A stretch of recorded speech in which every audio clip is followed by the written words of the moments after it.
Untuk membahas lebih lanjut, kita sudah bersama dengan Desi Andriani selaku Deputi Bidang Perlindungan Hak Perempuan. Selamat siang, Mbak Desi. Tanggapan Anda terkait dengan kasus ini seperti apa? Lagi-lagi wanita menjadi korban. Nasib pelaku ini memiliki profesi yang dipercaya oleh masyarakat. Ya, selamat siang, Mbak. Dari Berita Satu saya menyampaikan rasa yang sangat belasungkawa dan prihatin terhadap kejadian ini. Lagi-lagi perempuan menjadi korban. Kita dari Kementerian Pemberdayaan Perempuan dan Perlindungan Anak telah melakukan beberapa langkah. Yang pertama tentunya telah melakukan koordinasi dengan pihak UPTD PPA di Polda Jawa Barat. Dan kita tentunya juga akan mengawal proses hukum agar dapat memberikan rasa keadilan terhadap perilaku yang sangat mendegradasi harkat dan martabat perempuan. Baik, Mbak Desi, apakah atas kejadian ini pasti akan ada unsur ketidakpercayaan pada dokter laki-laki? Lantas seperti apa pihak PPA ini akan menetralisirnya? Karena tidak semua dokter ini laki-laki berperilaku tidak baik begitu, Mbak Desi? Baik, tentunya kita juga dengan pikiran yang tenang dan akal sehat ya, tidak boleh mengeneralisir seluruh perilaku dokter. Kita juga memahami bahwa dokter oksigen ini juga sangat terbatas. Tentunya kita sangat hati-hati, kode etik yang diterapkan kepada para dokter harus betul-betul dilaksanakan secara maksimal dengan pengawasan yang melekat sehingga tidak terjadi abuse ataupun perilaku-perilaku yang tidak yang tidak menyenangkan bagi para pasien. Mbak Desi, hingga saat ini apakah ada korban lainnya yang melapor atas dugaan pelecehan juga baik dari kasus dokter PPDS maupun dokter kandungan di Garut lainnya, Mbak Desi? Baik, sampai saat ini kita mendapatkan info dari pihak UPTD PPA Kabupaten Garut, sudah ada 2 korban baru yang melapor. Tentunya ini akan kita kawal terus, dan kita pun juga dari UPTD PPA akan senantiasa memberikan dukungan kondisi psikologis kepada para korban. Memastikan para korban merasa nyaman, menghindari rasa trauma yang luar biasa, dan kita juga akan memonitor proses hukum yang memberikan rasa keadilan untuk itu. Baik, terima kasih Mbak Desi Andriani atas informasinya. Terima kasih banyak. Kemudian Mbak Desi, apakah ada upaya yang diberikan oleh Kementerian PPA untuk bisa... Baik, ya, tentunya kita sangat mendorong ya seluruh komponen bagi yang melihat dan yang juga mendapatkan perlakuan yang tidak senonoh tadi, agar berani speak up, jangan ada satu keraguan, dan kita memastikan bahwa para korban akan mendapatkan perlindungan baik melalui UPTD terdekat maupun juga melalui kantor kepolisian terdekat. Dan kami juga menghimbau agar para korban dapat melakukan untuk speak up melalui channel-channel komunikasi yang kita sampaikan.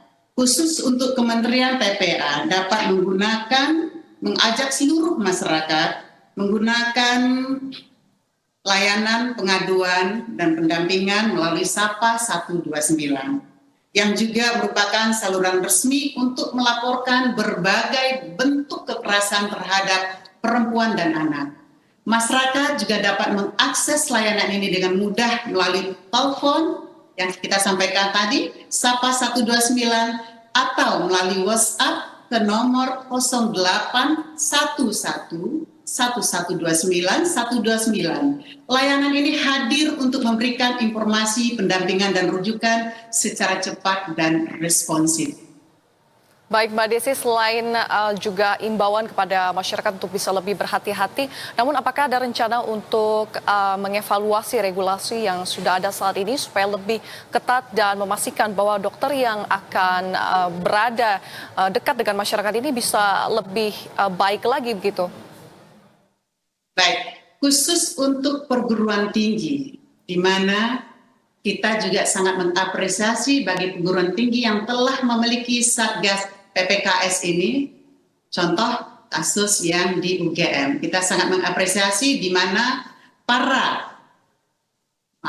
maksudnya salah satu dari yang dilaporkan ini langsung memberikan sanksi. Dan proses hukum tentunya diharapkan berlanjut dan memberikan rasa keadilan. Dan kita juga akan melakukan suatu kolaborasi yang kuat dengan kementerian terkait dalam memberikan pemahaman kepada seluruh stakeholder di kampus dan juga segera mengefektifkan satgas yang ada bagi yang telah terbentuk, bagi perguruan tinggi baik swasta maupun negeri yang belum membentuk satgas agar segera membentuk agar lebih efektif dalam implementasi, salah satunya adalah Undang-Undang TPKS.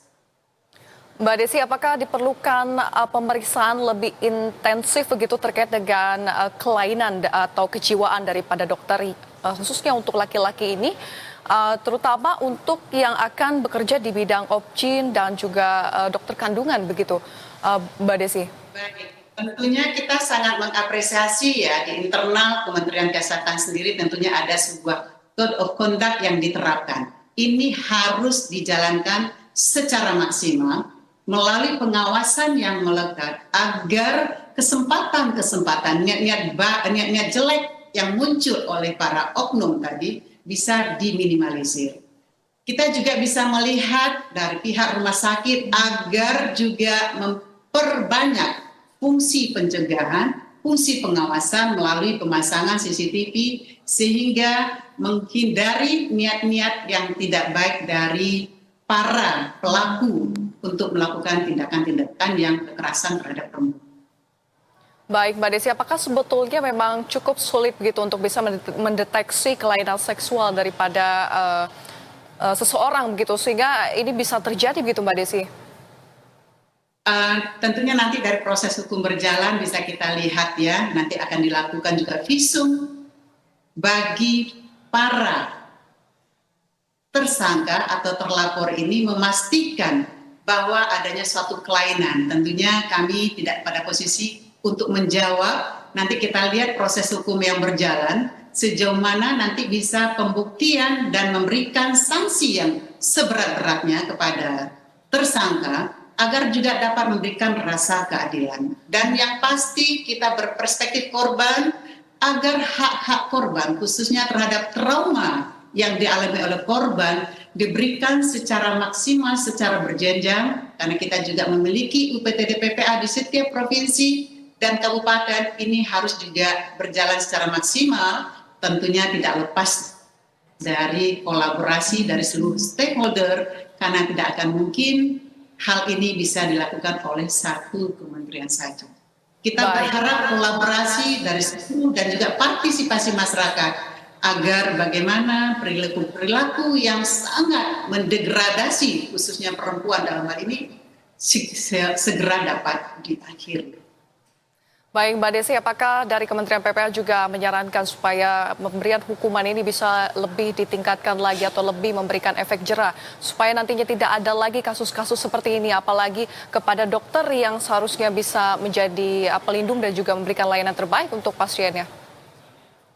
Betul, kita semua sepakat ya mengawal proses hukum yang berjalan, memberikan sanksi yang seberat-beratnya, memberikan efek jera, dan yang pasti juga hak-hak para korban, khususnya perempuan ini, dapat dipastikan diberikan secara maksimal.